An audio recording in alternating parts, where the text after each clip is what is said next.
It captures people's imagination, I think, first and foremost. Architecture does affect people in ways that maybe architects understand only after a building's built.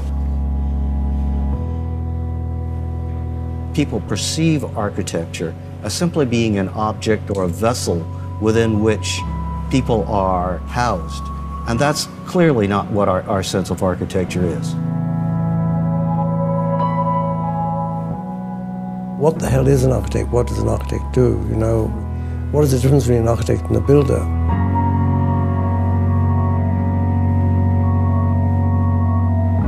We concretize the world.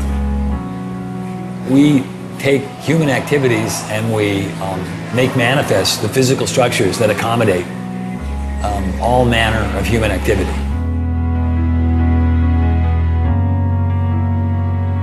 The design studio is a place where individual action and individual creativity is measured very directly by the people around them. When students are doing their job, they're shifting the focus of how we're talking and thinking about architecture.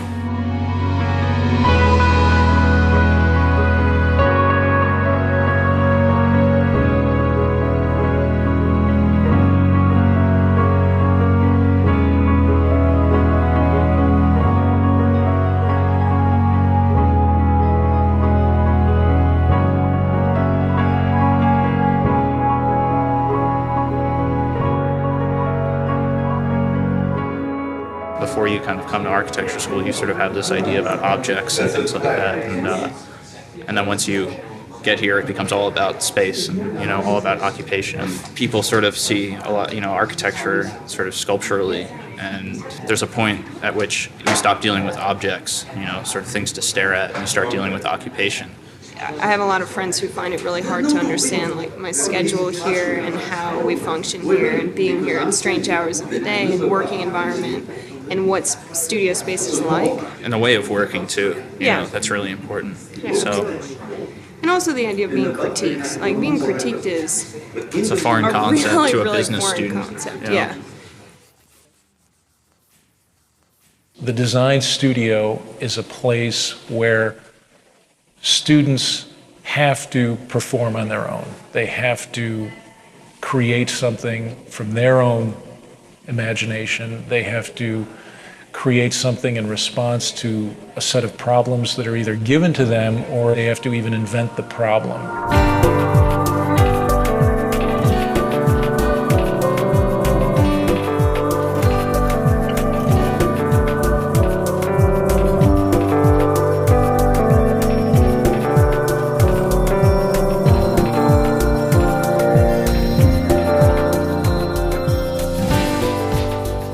There's no other place that you can get this kind of culture. And we've been together for 5 years, the whole group, right? So we know everybody. Everybody knows everything. It's like a second home. It's like a second community of people who are all struggling with the same questions. Now, when I worked at home, there was so much lacking in the projects. There's nobody to bounce things off of. The inspiration is at a minimum when you're on your own. Architecture education in US is one of the best because of this studio system. Always students hang around their own studio and talking, learning from others. That is the most important space for the education of architecture. It's like they were hating on Robert Moses because he's so insensitive and he tore down neighborhoods and this, that, and the other. It's like, you know what? Get in a car, drive on the West Side Highway, take the Triborough Bridge into Manhattan. And then you will understand what he was trying to do. That visual procession in the automobile, spectacular. No. It is spectacular. You're thinking about it now because oh yeah, of course. Now we sit in traffic and we look at it. But back then, the city had to make that transformation. The great thing about architecture schools is it still takes place in a kind of space where people discuss the work together in a kind of both a personal way, a one-on-one way, and in a very public way. Ultimately, there's a kind of arena. There's a public arena where the work is discussed, where students can present themselves personally to other people and show that they have a stake in the work and what they really think about the work. And that's extremely important, I think, to the development of an architectural project, because that's ultimately how architecture at certain points is really developed in the real world. And it's both an important lesson, but it's also a way in which, you know, through that kind of intensely personal and human contact, that the work gets better.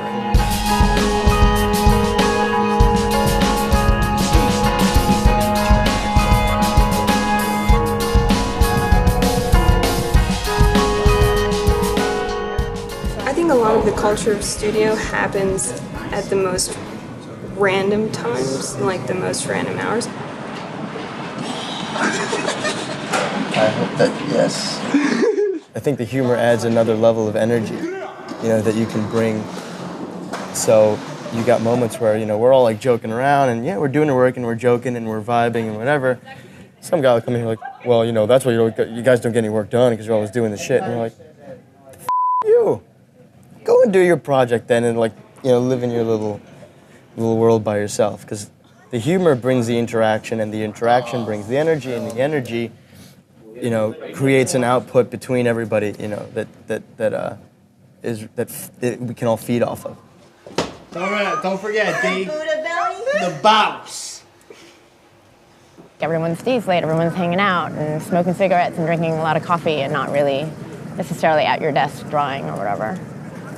Architecture school is a really strange, specific environment. You can't possibly put that much work into something, like hours and hours on, you know, one drawing or whatever, and make it be productive.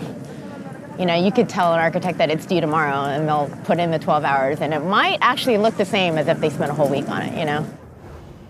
I should have gone home earlier than I did because I just, like, every 5 minutes I would take a little bit of glue and put it somewhere and then stop and figure out what the hell it is that I just did and then start over again, so. I have this like terrible thing that happens to me that I call the design high, where I can't fall asleep because I can't stop thinking about my project. And it's like I get home and the whole walk home I'm exhausted. And as soon as I like brush my teeth and wash my face and get into bed, I need to go back to studio.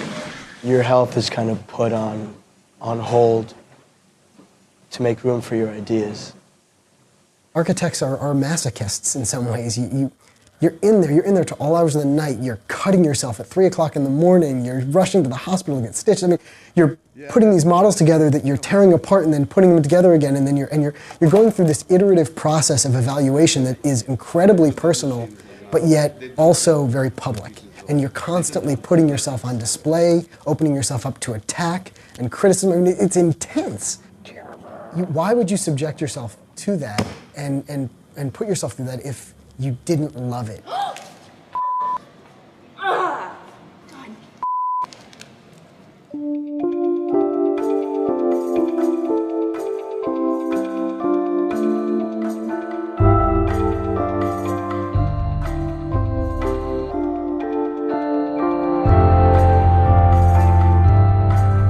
That's a conceptual mistake. A structural system does not separate between each unit.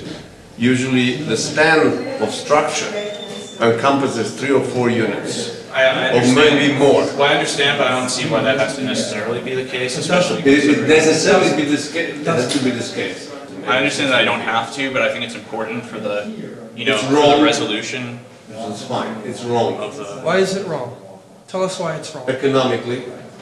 It's not wrong. Systems. We could critique his whole project in terms of No, the economy of but you've done. Basically, they're these walls, Dan. In terms of his diagram. Yeah, it's how those we have to like be this. every other third wall is structural. I mean, then that completely ruins the areas in It does between. not ruin anything. It wasn't necessary to have that conversation. The point was made, and then that's it. I understood the point, they understood or I thought he understood my point. I thought that should be the end of it, and then there were more important things to talk about and other people that had to talk to them, you know, and still talking about it for 20 minutes. One thing that I always have an issue with is like students get so frustrated if they don't have a good critique. I think they misinterpret what a good critique is. I mean, by definition, it's a critique, it's a criticism. So if you go into a critique and all the critics, all they can do is blow hot air up your ass and tell you how great the project looks, well, that's still not, to me, that's not a good critique. They didn't criticize anything. To me, a good criticism is if you can inspire enough thought based on what they see and what they hear. If it inspires enough thought, then they will criticize. Not criticize in the sense of attacking. They're going to criticize because whatever you showed them inspired enough thought that they have their own opinion about the thing now. That's a criticism. I'm not gonna argue with you because I have a feeling it wouldn't be productive. We could go on all night. We could. I know that's not the point. You would stop and listen occasionally. We'd be able to find, you know, some resting spot here where we're kind of talking about the same thing, and you allow us to help you. The other thing I think that is sometimes very negative is the idea that the student should be trained to do a sales pitch in this jury process. I mean, I think that really probably the student should at first be silent, you know, and the jurors should really start to ask questions about the drawings and try to understand the project in a more Socratic way, you know, rather than this sales pitch followed by criticism. If you're a smart architecture student, you're listening very closely because you're not only interested in how that work is coming out of you, but also how other people are seeing it.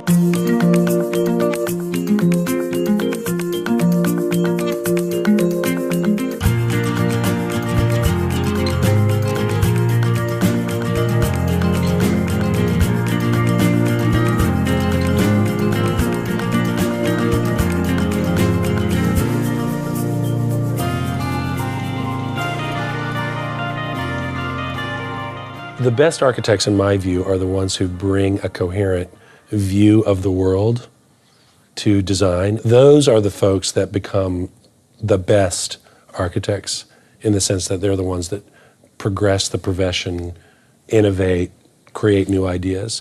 The most important thing about being an architect is learning how to think clearly. You have to be able to think clearly to practice architecture. There's a tendency to see people as singular. If you're artistic, you're not practical. If you're practical, you're not artistic. That's totally preposterous. I mean, architecture is embedded in both worlds. And if anything, architecture is the connective tissue between these two kind of spheres. And it'd be impossible to live in one or the other. One, you'd be practical and never produce a piece of work of any interest. The other, you'd be producing work that has no meaning or no connectivity.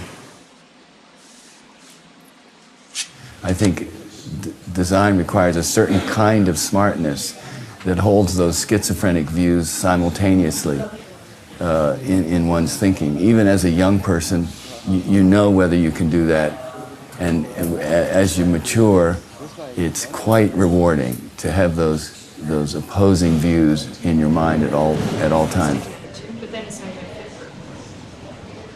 There's not just one role for an architect. There are all different kinds of contributions an architect can make in the culture. The question of what's a good architect, I think that there are many different perspectives that come at a project as it's developing. And what's important for the architect is to be able to listen to people outside of themselves and take that and then give something of themselves to a project and make something incredibly unique and wonderful.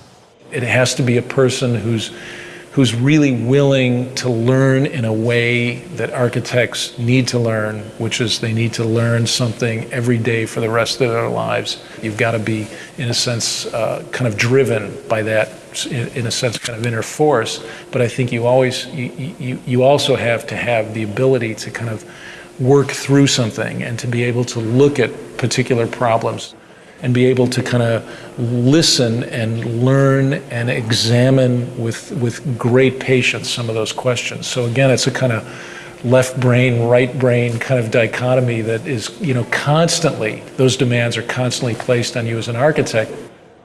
There are other disciplines that bring other things to the table, but I think our ability to envision or imagine something that is not there, it's almost spooky to people. This notion that you can look at a site or look at a parking lot and see a building there, I think it's extraordinary. It's an extraordinary skill, and we are one of the few disciplines that can do that. I would not trade for anything the skill set that I learned in school, because it's very, very, very unique to our discipline, and that's what we bring to the table.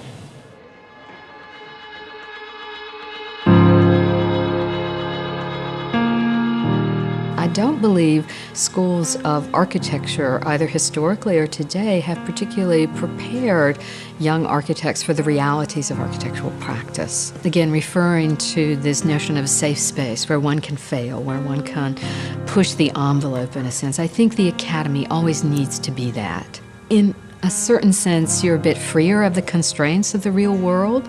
We need to understand that those constraints also have to be brought into the academy so students can begin dealing with them and dealing with them in an inventive and creative way. I think the academy should be a kind of idealized space, but it also has to be a kind of laboratory, a testing ground for the real world. And I don't think we're so good with the latter. I mean, we are still that ivory tower. Sometimes I think we lose a little bit of the reality of what our job is and what our profession is really about. I think people really forget the reality of what it's going to be like to be working as professionals. Architecture school is really unique because it's probably the only time that many of architecture students get to work on their own projects, because after that architecture is basically a service industry. I think that the profession is a lot different from the education in that you never work alone. It's hard to design an entire building by yourself. There's always other people that you have to network with or design with or consult. That collaboration is not usually present in school, which is a good thing and a bad thing, because during school you're trying to develop your own sort of way of working. You're very fast and you're always predicting what I'm going to say. Their education is not preparing them to become kind of architects in the full sense of the word architect, being both poets and practitioners. They are wonderful, they're talented, they're smart. The tragedy is that the students are not sufficiently prepared to be independent thinkers. They either function at the poetic level or they function at the pragmatic level. The two shall never meet. So we have to kind of help them put those two together. Do like a series of overlays where you'd start to see like if there's different spaces like this, how they would interact. So the walls are they're retaining walls. They're retaining earth. They're retaining memories. It's like an earthwork, yeah. But like if you give me a word like that, we can respond to it. Right? Let me ask you this: why are they working just to put these things? They're making things. Yeah. Right, and they're making things because they want to create something of value, right? Mm-hmm. Why do they just want to put it in storage? Do I think I might not be an architect? Sure. The likelihood that I work in an office after I graduate is pretty high, though. I don't think that people have to be stuck there for like 3 years and then get their license and then they do their own stuff. I want to start doing my own stuff and work in an office. I look forward to seeing what's going to happen. I'm excited to see what my signature ends up being. I want to teach and I want to write and I want to work for a firm that will let me do all of these things. I want to get some experience in a larger firm to see how they work and see how they operate. Do that, and then hopefully the long-term goal is to, start my own practice. The remarkable thing to me is how optimistic students of architecture are, how they sustain that optimism. And again, it's almost a bit like an actor or actress, that they still cherish that belief that they're going to break out of the chorus line in some way, even though the reality, as it is on Broadway, is very, very different. In part, it could be how they very quickly imbibe this notion of the star architect and this belief that, against all odds, that they might be able to make it. Well, today I think a lot of people, when they think of architecture, they think of architects. They think of the handful of brand name architects that they might have heard of, which to me is rather limiting. People only know Frank Gehry, I mean, there's other architects out there that are doing better work, greater work, more important work than Gehry. The problem is that the way we teach architecture right now is we sort of train everybody to do that exact same thing. The whole sort of pedagogical model right now is around creating the next generation of star architects. That's actually a flawed model. For many years, everyone wanted to be like Frank Gehry. They wanted to create great sculptures in the landscape. Whether those sculptures worked or not was largely irrelevant. The ability to use aerospace engineering to come up with forms that hadn't been built before was considered to be a primary task of someone coming out of school. That's over. That's over.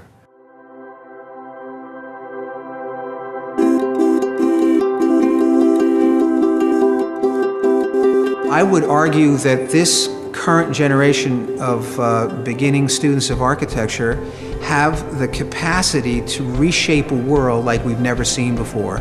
And they need to have access to as much technology and as much discourse, meaningful discourse surrounding these techniques and these tools so that they're fully prepared to go out into the world in the future to do something positive and productive. Students are coming out, they're working with individuals around the world who need shelter and who need ways of living that are affordable and supportable and sustainable. The students themselves have been pushing to force faculty to think differently about the way faculty see the environment, use the environment, and create objects that serve not just the aesthetic interests of the architect. It's fundamentally an optimistic profession. You don't go into architecture if you're a pessimist, if you don't actually believe that the world can get better. So I think you've got a bunch of optimists that go into this design profession who actually believe that their buildings are going to make the difference in somebody's life. I think that the built environment is something that people have such an appreciation for. If you don't care about this, then like what do you care about? It's about understanding human behavior, human desire, human want. Architecture is what you experience in your daily life on the street, the space of the street, how you navigate the street, how you relate to the buildings around you. People tend to think architecture is done for and by other people.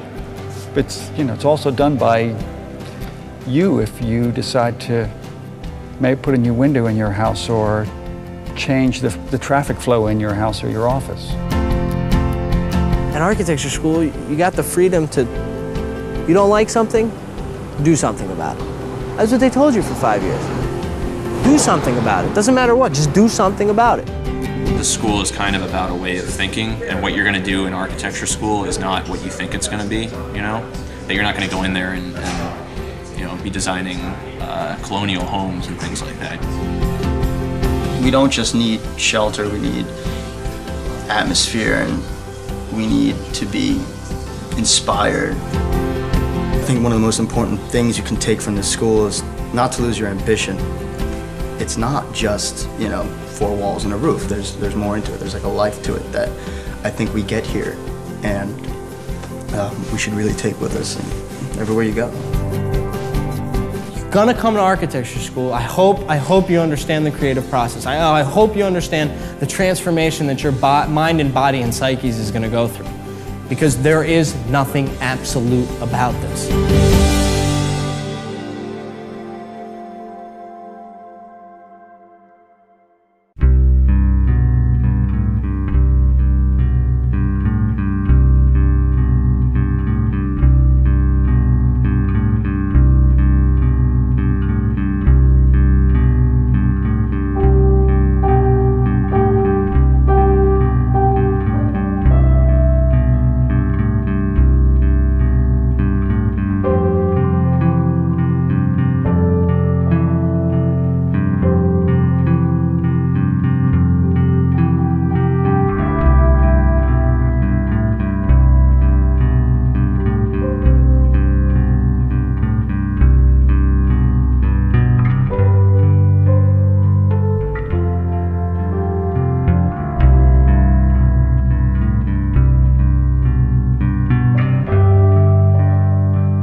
I will Think about that, Mr. Doc Boy. Yeah, making a movie, huh? Right. Yeah, sure you are.